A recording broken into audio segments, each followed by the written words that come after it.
कविराज की कविता ने तो चित्त में जाकर बसंत ऋतु के सौंदर्य का आनंद प्राप्त करने की इच्छा उत्पन्न कर दी है।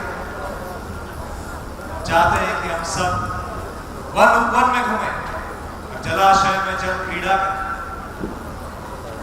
बसंत ऋतु के उत्सव की सूचना वनिवास में भी दे दी जाए। जो आज्ञा महाराज।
पक्षियों का कलरव ऐसा प्रतीत होता है जैसे द्वार पर स्वागत गीत बाज रहे। देखो झरने भी हमें पुकार रहे। आओ जल क्रीड़ा करें। आया बसंत का, आया बसंत का, आया बसंत का।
जब मेरी इतनी सारी भाभियां हैं तो मैं शादी क्यों करूं? देवर जी, हमें यूं मत कहइए। आज तो हम सच जान कर रहेंगे। भाभी, मुझे विवाह की इच्छा ही नहीं है।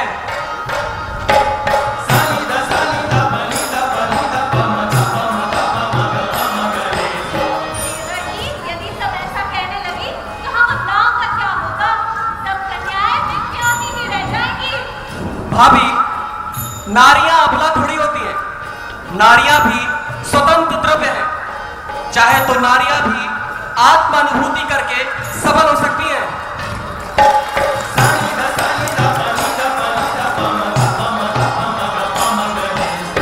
दादाजी पूरी योगी है।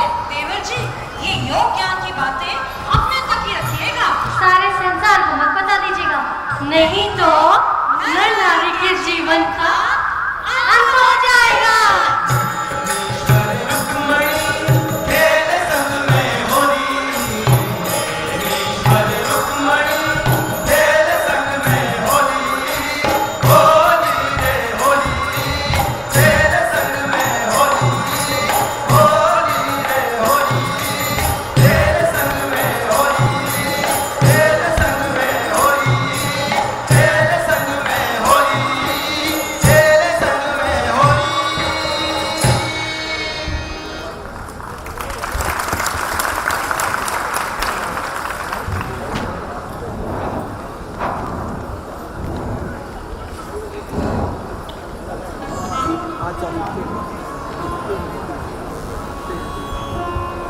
अरे भाभी, लो मेरी धोती धो दो। आपकी धोती? देवर जी, आपकी धोती मैं नहीं धो सकती। भाभी, धोती धुलने को भी तो कह रहा हूँ। ना, आपकी धोती मैं नहीं धोगी। मैं तो उसकी धोती धोती हूँ जो नाग शैया पर सोते हैं, शार पर धनुष धारण करते हैं, शंख बजाते हैं। अब ये कौन सी बड़ी बात है भाभी? तो फिर कर दिखलाइए ये सब। अच्छा तो ऐसा है? जी ठीक है।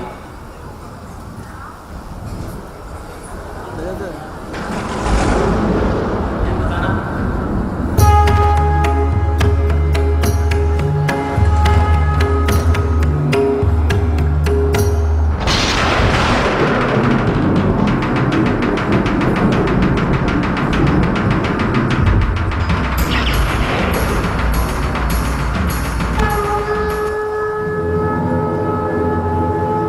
कौन है? काल ने किसको बुलाया है? याद हो? महाराज, ये तीर्थंकर नेमीश्वर है जो सबकी आंखों के तारे हैं। आप शांत हो जाए महाराज। देवी, उसने ऐसा किया कि अब क्या कहूँ महाराज, जब आप कुंड से वस्त्र बदल कर निकले तब आपके पीछे पीछे नेमीश्वर भी अपने गीले वस्त्र बटरानी सतभामा को विरोध में ये कहते हुए दे दिए कि इन्हें छोड़ा और बदले में जो चाहे ले ले। इस प्रकार बटरानी सतभामा के अपमानजनक शब्दों से क्रुद्ध होकर नेमीश्वर ने अपनी शक्ति का प्रदर्शन किया। हो, मुझे तुरंत ही नेमी के पास जाना होगा।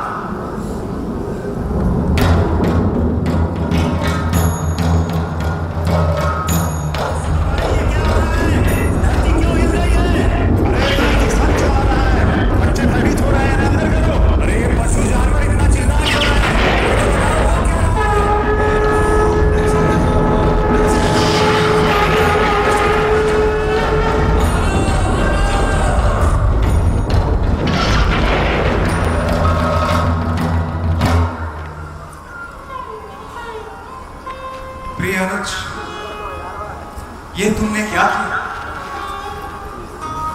तुम तीर्थंकर हो, जगत पूज्य, अद्भुत हो, प्रतिभाशाली हो, इस समय इस जगत में सर्वश्रेष्ठ एवं अद्भुत बलशाली हो। मैं तुम्हें समझता हूं प्रिय। नारी जन तुमको क्या जाने, वे होती हैं स्वयं पतिभक्त, वे तुम्हारी महिमा क्या जाने। हमसे बहुत बड़ी भूल हो गई देवर जी, हमारे अपराध को क्षमा कर दीजिए, क्षमा कर दीजिए देवर जी। नेमी तो है जन्म से तीर्थंकर, भोले भाले बलशाली, भोले भाले सुन कृष्ण की हृदय हमका भरा, कृष्ण की हृदय हमका भरा, नाग शैया से सबको संतोष आया, नाग शैया से सबको संतोष आया। शांत हुआ कोलाहल और शोर, चल पड़े नेमी महल की ओर, चल पड़े नेमी महल की ओर, चल पड़े नेमी महल की ओर।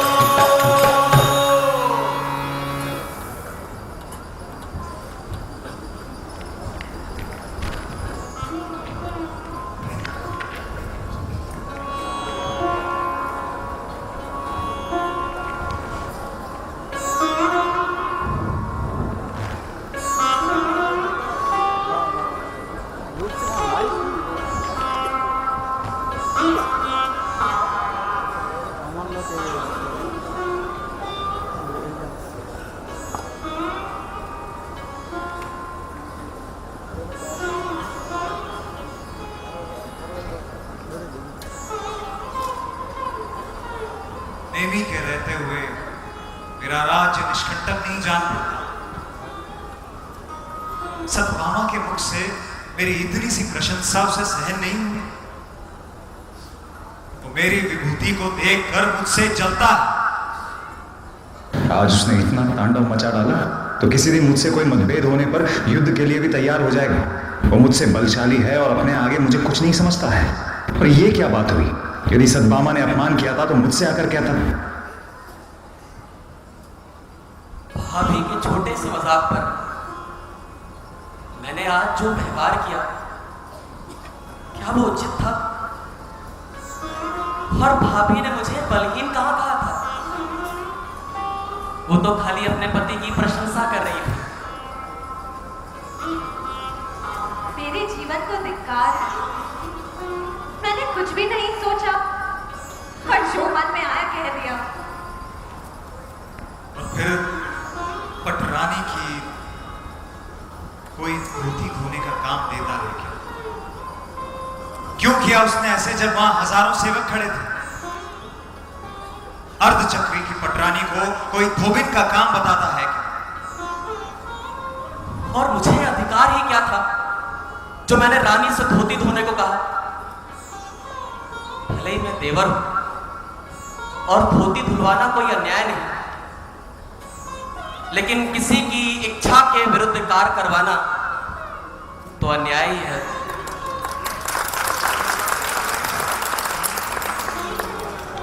देवेश्वर यादवपुर के दीपक हैं, चरम शरीरी हैं, तीर्थंकर होने वाले हैं। यदि मैं पटरानी हूं तो वो भी तो राजा के भाई। ठिठोली में यदि उन्होंने धोती धोने को कह दिया तो क्या हुआ? अरे मैं ये सब क्या सोच रहा हूं? नेमी तो मेरा प्रिय अनुज है। हम दोनों में भेद ही क्या है? यदुराज की नजरों में मेरा कोई सम्मान नहीं रहा।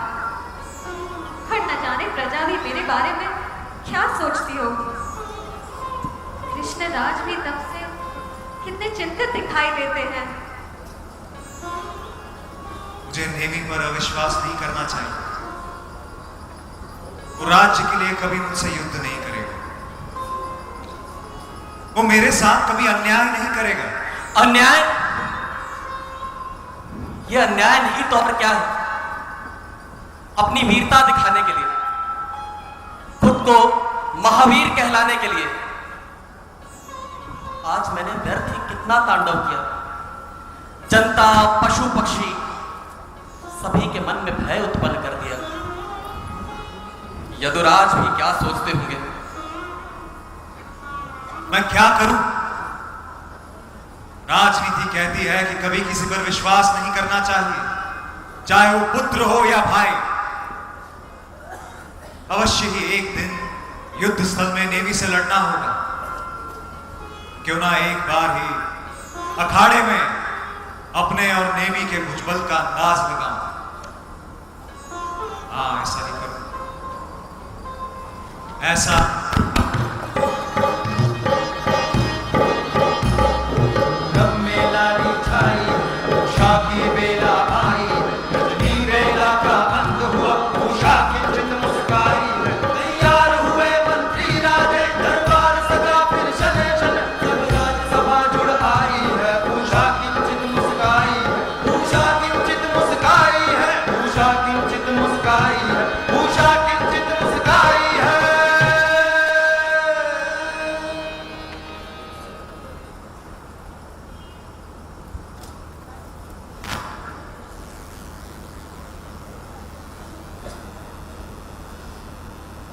ऐसा एहसास होता है कि हमारे शासन में चहू और शांति है, अतः कोई मुकदमा और पेशी नहीं। उचित कह रहे हैं महाराज। अरे नेमी, तुम इतने उदास क्यों? तुम्हें उदास देख मेरा मन भी उदास हो जाता।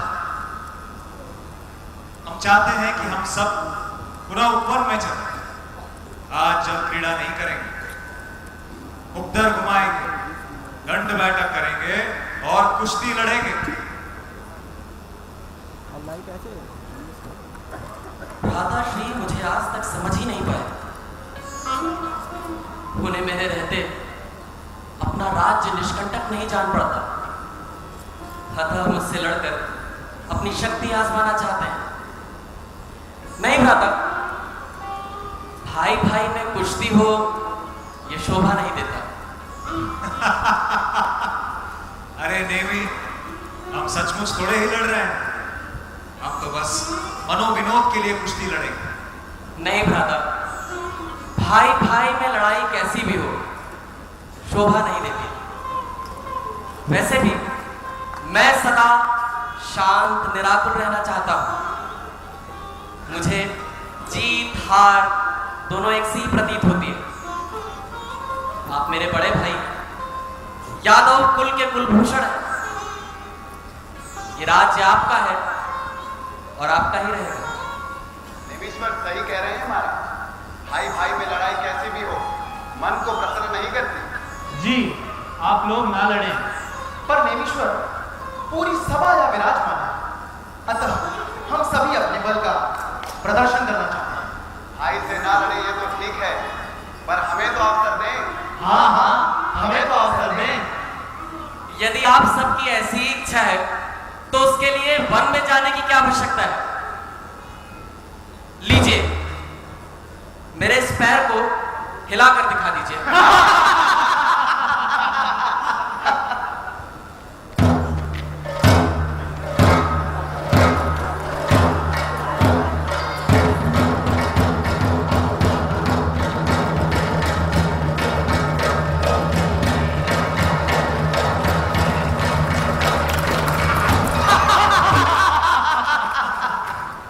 लगता है 2 दिनों से भोजन नहीं ग्रहण किया। महाराज,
चलिए जाने दीजिए, पैर छोड़ देते हैं। आप लोग ऐसा करिए, मेरी इस उंगली को मोड़ कर दिखा दीजिए। पहले आप, पहले आप, पहले आप। आइए,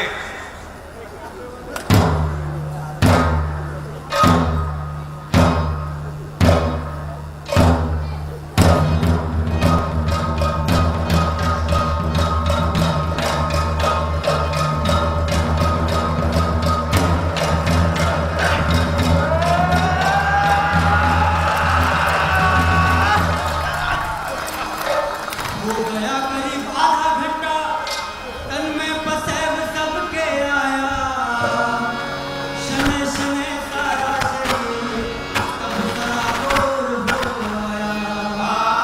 नीची गर्दन कर सभी लोग जब वहाँ खड़े रह जाते हैं, घबराते हैं, घबराते हैं, सभी पड़ जाते हैं, घबराते हैं, घबराते हैं, सभी पड़ जाते हैं।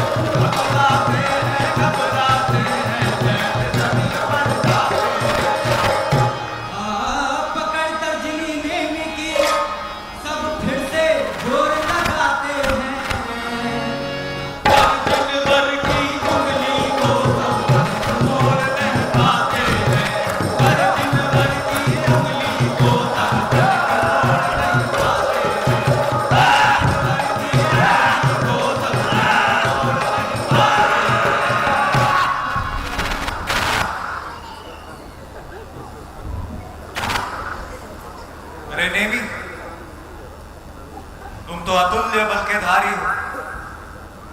आज से पहले तुम्हारे इस बल का किसी को ज्ञान नहीं था। देखो इन सब की क्या दशा हो गई। इन सबको नाम की आवश्यकता है।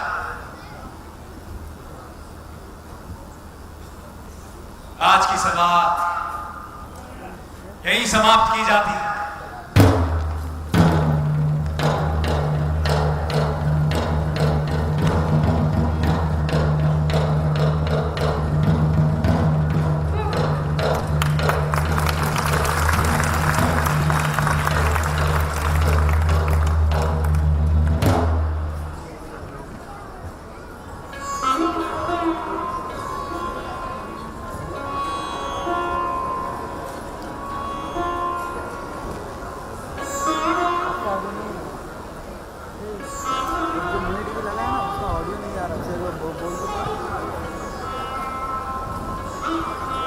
आज मेरा चित्त इतना उद्विग्न क्यों होता है? दिन भर की घटनाओं का विचार करता हूं, वैसा कोई कारण मुझे समझ नहीं आता। फिर भी मन व्याकुल है। मैंने ही नेमी को लड़ाई के लिए आग्रह किया था। यद्यपि वो बलशाली है, तथापि उसने विनम्रता पूर्वक अस्वीकार कर दिया। भाई से लड़ना उसे स्वीकार नहीं था। समस्त सभा मिलकर भी उसे हरा नहीं पाई, लेकिन उसने अपनी जीत पर घमंड नहीं किया, अपने विजय पर हर्षित नहीं हुआ। फिर भी पता नहीं क्यों मुझे अपना अपमान महसूस हो रहा। आज भी आदर सहित उसने मुझे सिंहासन पर बिठाया था। अरे छोटा भाई बलवान है, यह तो सौभाग्य की बात है। क्या मैं उसकी उन्नति से चलता हूं? क्या मुझे उसकी उन्नति सहन नहीं हो रही? बलदेव मेरे भ्राता, मैं उनसे बलशाली हूं, मैं राजा हूं, लेकिन उन्होंने ये कभी नहीं सोचा कि मैं अपने छोटे भाई का सेवक क्यों हूं।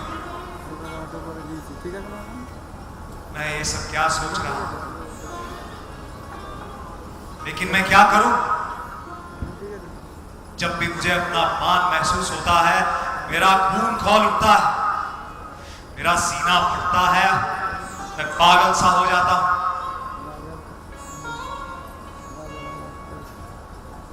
मुझे ही कुछ सोचना होगा,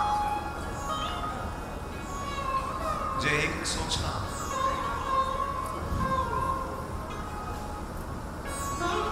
शरीर से वो भले ही मुझसे बलशाली है, पर बुद्धि में वो मेरे समक्ष नहीं टिकता। नृप वही बनता है जो राजनीति जानता है। मुझे कोई ऐसी राजनीतिक चाल चलनी होगी जिसे कोई समझना। मैं ऐसा ही करूंगा। निश्चित ही इससे मेरा मनोरथ पूरा होगा।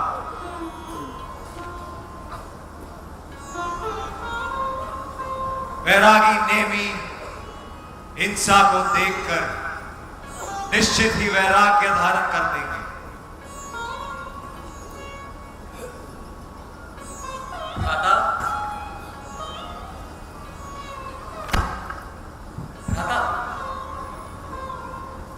आओ नेमी, आओ। यदुकुल भूषण, आपकी वीरता व धीरता को देखकर मन प्रसन्न हुआ। अचानक ये भान हुआ कि आप युवा हो गए हैं, अतः आपके विवाह के संदर्भ में सोचना चाहिए। थोड़े थोड़े शर्माए, थोड़े हर्षाए, नेमीनाथ नहीं बोलते, थोड़े मुस्काए। मुझे आपका उत्तर मिल गया है नेमी, अब आप जा सकते हैं।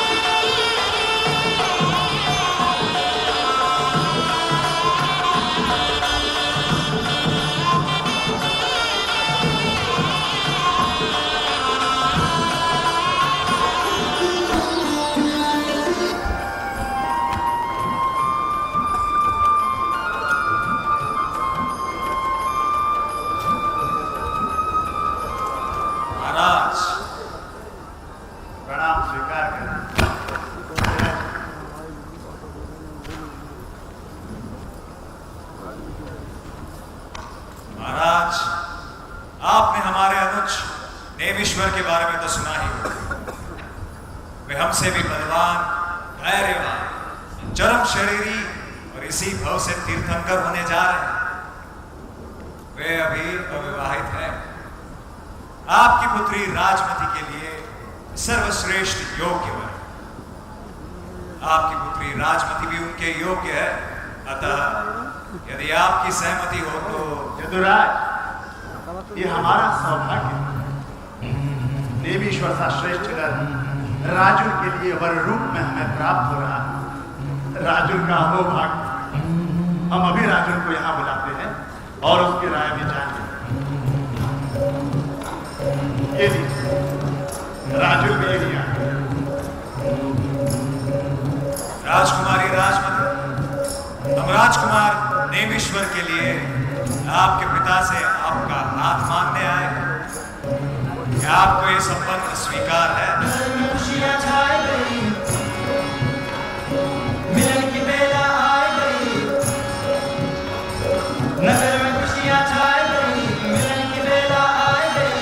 बाजे रे ढोल, बाजे रे शहनाई।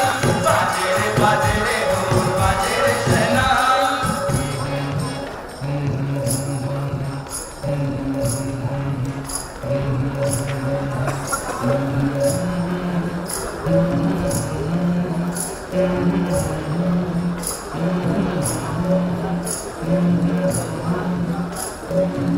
चरम शरीरी निमेश्वर मेरे अपने होंगे, पर वो दिन आएगा कब?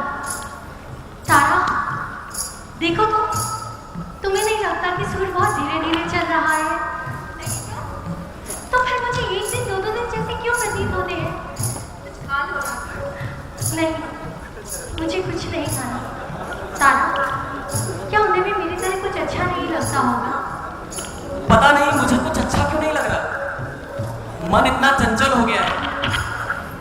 अभी मैं उससे मिला नहीं, मैंने उसे देखा नहीं, और मन है जो सदा उसे ही देखा करता है।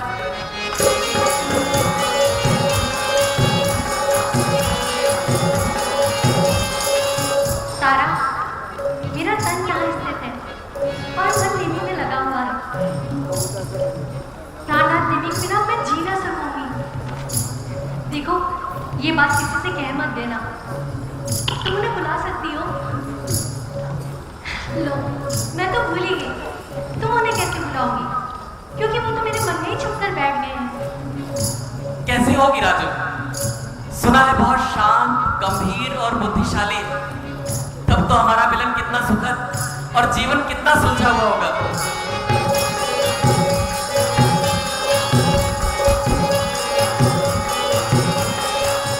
मन उस दिन को तरसा करता, नव बाला का संगम होगा।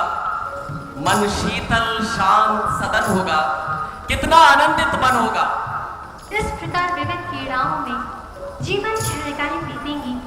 प्रेमामृत से भरी हुई आंखें कभी न रीतेंगी। स्नेहमयी हम दोनों की आंखें जब चार चार होंगी, बातें होंगी, धातें होंगी, क्रीड़ाएं बार बार होंगी। स्वामी, तुम मेरे मन में छुपकर क्यों बैठ गए? सामने आओ, मैं तुम्हें कैसे देख पाऊंगी?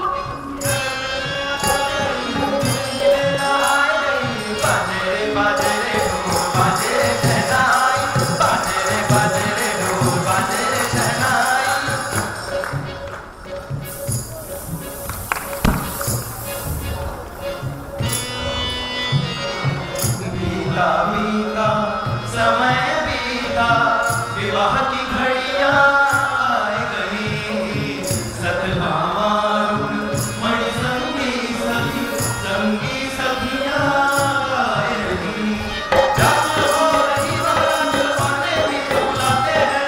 होते हैं होते हैं, घबराते हैं, होते हैं घबराते हैं, होते हैं घबराते हैं।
बताओ, राजत्व चाहिए है जिसको, क्या जाने प्रेम का होगा।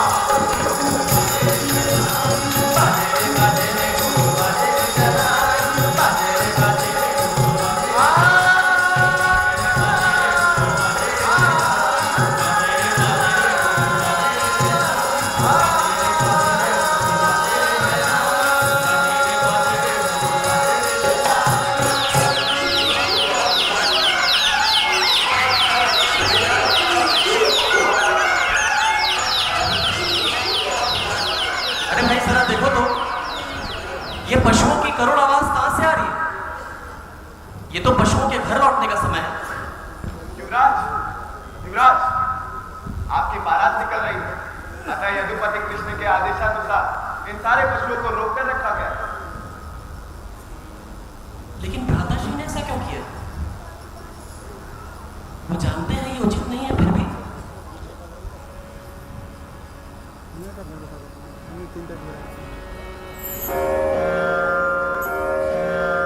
वो मेरे रहते भ्राताश्री को अपना राज्य निष्कंटक नहीं जान पड़ता, इसीलिए उन्होंने मेरे सामने वैराग्य का निमित्त उपस्थित किया है। जो भी हो, इनके बंधन और क्रंदन का कारण एकमात्र मैं ही हूं। इसका उत्तरदायी भी एकमात्र मैं ही हूं। देखो कितनी व्याकुलता बोल रही, व्याकुल पशुओं की आहू में। क्या सुख होगा, कुछ सोचो तो, हिंसा मूलक इन ब्याहों में। और क्या फर्क पड़ता है कि निमित्त बना है या बनाया गया है? ये संसार स्वार्थमयी है, ये बात तो सत्य ही है। इन पशुओं के बंधन और क्रंदन का स्वर तो सत्य ही है। मोहिनी के वश होकर हम संसार में सुख मानते हैं। संसार में सुख है का? भवनों में यदि सुख रहता तो स्वयं मरे क्यों रह जाते। जगती तल में पूर्ण हो सुखी ऐसा नर नहीं देख पाते। कोई धन बिन दुखियारा है, कोई रोगी हो रोता। कोई यदि धनिक निरोगी कामिनी विहीन वह होता। नहीं चाहिए वाह, नहीं चाहिए ब्याह मुझे। व्याकुल करती है बस केवल तीन मृगों की आह मुझे। आज इसी समय मैं अभी तक सुख को खोजूंगा। गर्मी सर्दी आंधी ओले की ओर न किंचित देखूंगा। चला चला मैं गिरनारी की ओर चला। रुका रुका मैं तत्व में मैं रुका। चला मैं गिरनारी की ओर चला। रुका मैं निज आत्म तत्व में मैं रुका।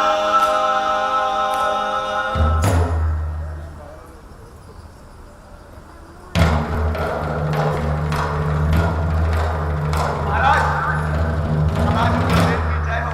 क्या हुआ? पशुओं का करुण स्वर सुनकर नेमीश्वर ने वैराग्य धारण करने का निश्चय कर लिया और अपना रथ गिरनारी की ओर मोड़ लिया। क्या?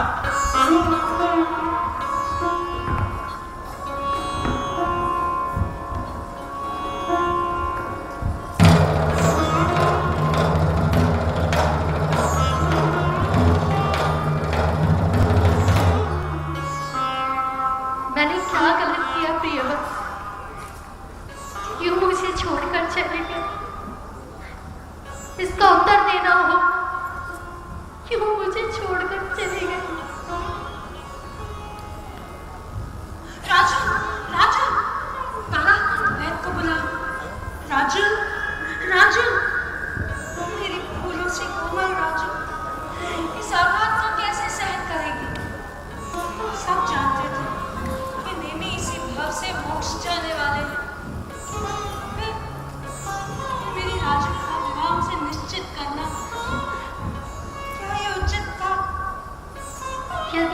विवाह स्वीकार नहीं था तो माँ वो बारात लेकर क्यों आते?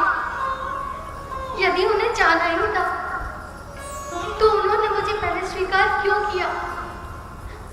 उन्होंने एक बार भी नहीं सोचा कि राजुड़ का क्या होगा।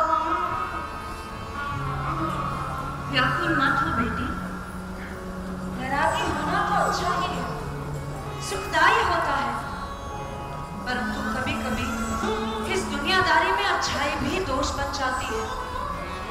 नेमिनाथ का वैराग्य हमारे लिए दुखदायी हो गया।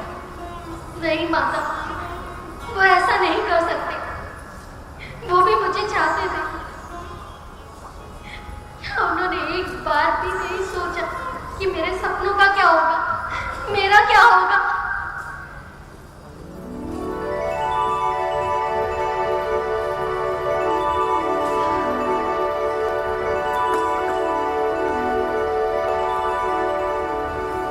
राजुल इस तरह अधीर होना आत्महित का सन्मार्ग नहीं। रोना धोना व्याकुल होना है समझदार का काम नहीं। जब मैं बारात लेकर आया तब रागी था, अनुरागी था, क्षण में अध्रुव अनुराग मरा, और आज वीतरागी हूं मैं। मैंने न कोई धोखा दिया, शादी की मैंने हाँ की थी, सब बात एकदम पक्की थी, मन से पूरी तैयारी थी, मगर इस राग भाव का मर जाना ये कोई असंभव काम नहीं। रागी से वैरागी होना यह तो कोई अपराध नहीं। न धोखा है न छल प्रपंच, इसमें है कोई पाप नहीं। कब क्या होगा कैसे होगा इसका है किसी को भान नहीं। तो ठीक है, मैं भी दीक्षा धारण करूंगी, आपके पद चिन्हों पर चलकर आपकी अनुगामिनी बनूंगी। दीक्षा तो वैराग्य का फल है राजुल, ये सच्चा वैराग्य नहीं है। तुम मुझे पति समझकर मेरी अनुगामिनी बनना चाहते हो, ये तुम्हारा मेरे प्रति तीव्र मोह है। इस बात को समझो, मैं तुम्हारा कुछ भी नहीं, मैं एक दिगंबर सन्यासी हूं। पर हम तो पिछले 9 भवों के साथी हैं ना। संबंधित होना 9 भव से, इसमें गौरव की बात नहीं। भव का अभाव करना देवी ही है गौरव की बात सही। ये राग भाव तोड़ो राजुल, भव की चर्चा का अंत करो। मैं अधिक कहूं क्या हे राजुल, इस भव में भव का अंत करो। मैं अधिक कहूं क्या हे राजुल, इस भव में भव का अंत करो। नाथ, मैं भी। राजुल, क्या हुआ बेटी? माँ, मुझे नेमेश्वर दिखाई दिए। नेमेश्वर दिखाई दिए? हाँ, वो कह रहे थे मैं अपने में पूर्ण हूँ, तुम भी अपने में पूर्ण हो, तुम किसी की कुछ नहीं हो, शुद्ध आत्मा हो, अविनाशी हो। पर की आशा छोड़ दो, अपने आप को अपनाओ, बस अपना ही ध्यान करो। सत्य ही कह रहे थे। हाँ, सत्य ही कह रहे थे। मुझे भी संतुष्टि का अनुभव हो रहा है, पर क्या मैं उनके बिना रह पाऊं? सपने में चर्चा करें, राजुल अपने नाथ से विविध विध करती है सलाह। इस संलाप विलाप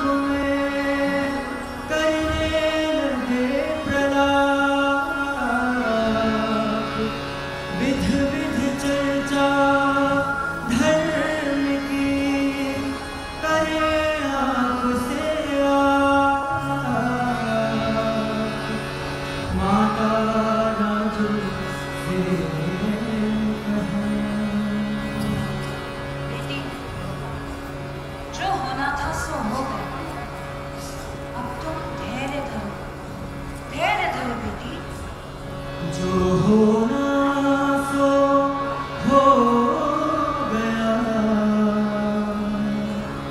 तुम ना छोड़ो तुम ना छोड़ो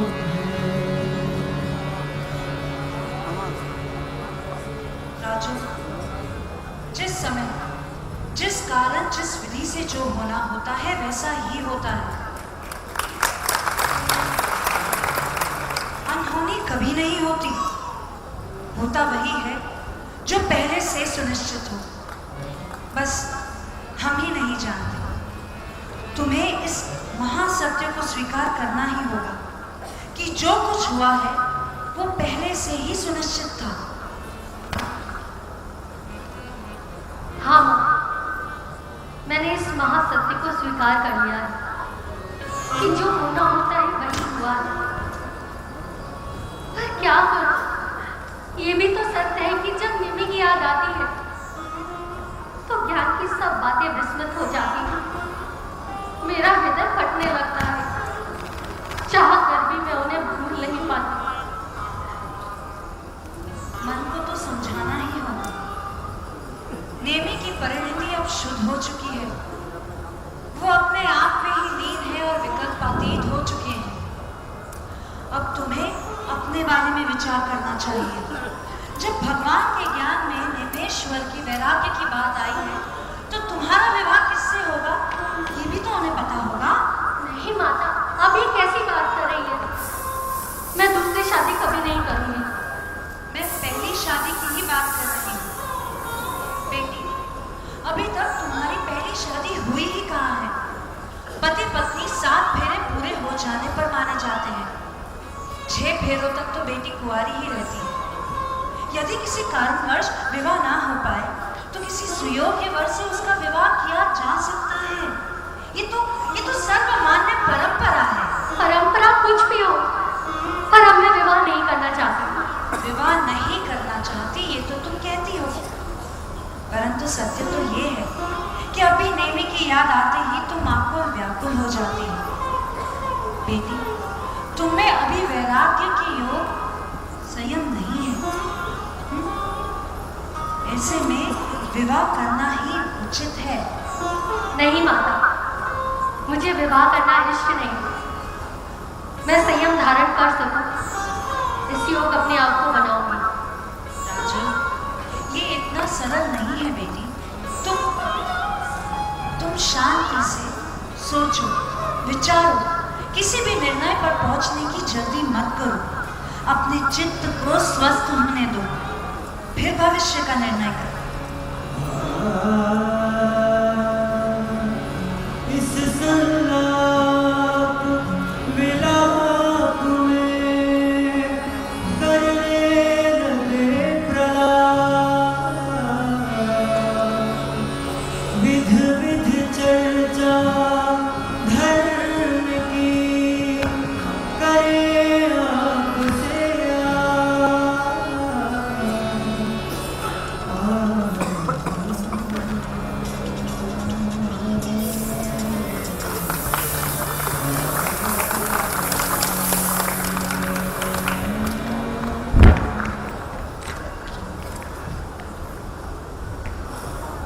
पिताश्री, प्रणाम। आओ बेटी आओ। पिताश्री, मैंने बहुत विचार किया कि अब मैं विवाह नहीं करूंगी। मैंने निश्चय किया है कि मैं संयम धारण कर गिरनार जाऊंगी।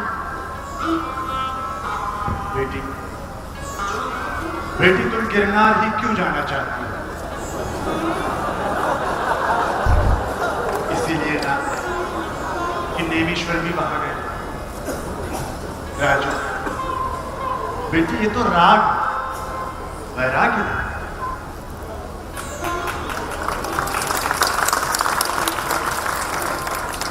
राजू, आज नेमी तुम्हारे कौन? क्या वे तुम्हारे प्रेमी मंगेतर?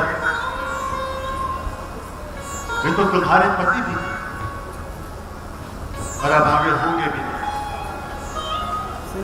बेटी, उनके साथ पति पत्नी के संबंध के विकल्प का त्याग। पर पिताजी, उनसे मेरा पूर्व जन्म। पूर्व भव की बात छोड़ो राजू, अब उन बातों में कोई सार नहीं। वे इस भव में सब कुछ छोड़ गए और उनके आगे के भाव अब होंगे। तो मैं क्या करूं? फिर भी मैं ब्याह तो नहीं करना चाहती। अधीर ना हो बेटी, यदि तुम विवाह नहीं करना चाहते तो ना करो, पर अंतरंग में स्वीकार करो कि नेमीश्वर नग्न दिगंबर मुनिराज और हमारे तुम्हारे सबके गुरु। जी पिताजी, मैं अब विवाह भी नहीं करना चाहती और यहाँ घर पर भी नहीं रहना चाहती। अब आप मुझे दीक्षा की अनुमति क्यों नहीं देते? नेमेश्वर तो बिना किसी तैयारी के क्षण भर में गिरनार चले गए, फिर आप मुझे क्यों रोकते हैं? राजू बेटी, नेमीश्वर से अपनी क्या हो? वे तो जन्म से ही सम्यक दृष्टि और इसी भाव से मोक्ष को जाएंगे। हमें तो ज्ञात ही नहीं हम कब भाव पार। मैं समझ नहीं पाती कि नेमेश्वर ने निर्णय किया कि मुझे दीक्षा धारण करनी है और वो गिरनारी की ओर चले गए। उन्हें किसी ने नहीं रोका, तो फिर आप मुझे तैयारी करने से। बेटी, नेमीश्वर ने वैराग्य पूर्वक दीक्षा ली और तुम दुखी होकर दीक्षा लेना चाहते हो। इस संसार से तुम्हारा मोह अभी छूटा नहीं है बेटी। मेरा मोह नहीं छूटा, ऐसा आपको क्यों लगता है? वे जब से गिरनार की ओर मुड़े, उन्होंने एक बार भी तुम्हारा स्मरण नहीं किया, जबकि तुम बारंबार उनका ही नाम रटती रहती हो। अब तुम स्वयं विचार करो कि तुम में और उनमें क्या अंतर। तो आप ही बताइए, मुझे दीक्षा लेने के लिए क्या तैयारी करनी है? मैं तुम्हें क्या बताऊं? मार्ग तो वही जो मुनिराज नेमीनाथ ने बताया। बेटी, यदि तुम्हें जीवन में संयम धारण करना तो तुम्हें जीवन में समभाव लाना, क्योंकि समभाव के बिना वैराग्य नहीं आता और बिना वैराग्य जीवन में संयम नहीं।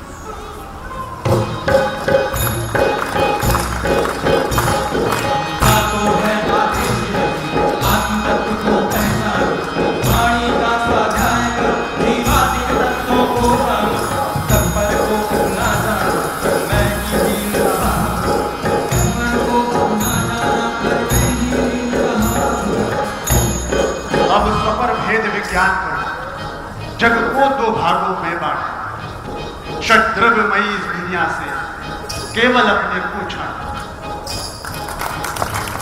बस एक और केवल मैं हूं और ये रही सारी दुनिया। केवल अपने में अपनापन, सम्यक दर्शन कहा।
आपको अलग देखना चाहिए।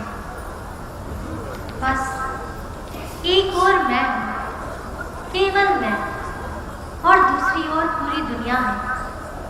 ये लोग दुनिया से दृष्टि हटाकर मुझे अपने में अपनापन कर लेना चाहिए। नेमी ने तो अपने में अपनापन कर लिया। अपने में अपनापन ही तो सम्यक दर्शन होता है। आह, कितनी सुंदर बात है।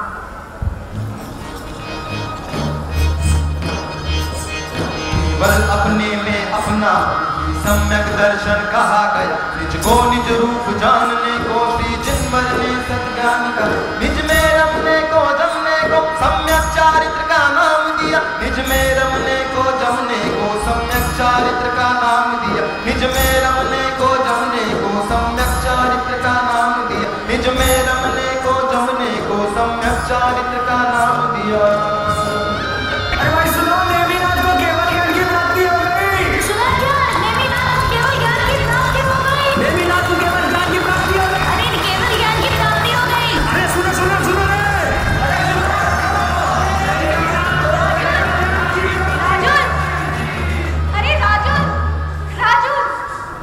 राजुन, सुनो तो, कब से ढूंढ रही हूँ तुम्हें। सुनो तो, राजुन, नेमिनाथ को केवल ज्ञान की प्राप्ति हो गई। केवल ज्ञान की प्राप्ति हो गई। नेमी मुक्त हो गए, भगवान बन गए। तारा, मैं कब इस संसार से मुक्त होंगी? अरे सुनो तो सही राजुन। नहीं, अब तो कुछ सुंदर शेष नहीं रहा। अब तो बस करना है। करना भी क्या है, बस हमें अपनी आत्मा को जानना है और पहचानना है।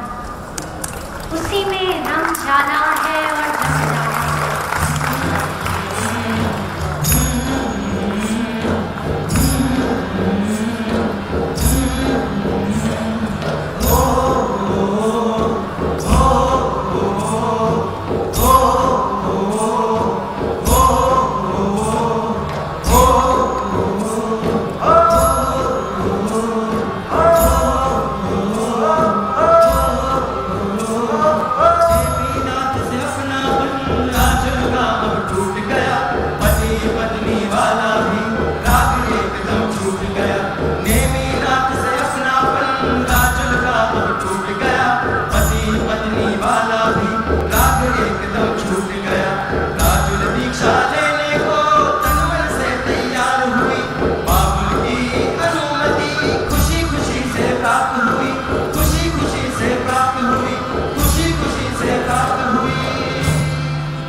जड़ता देव ध्यान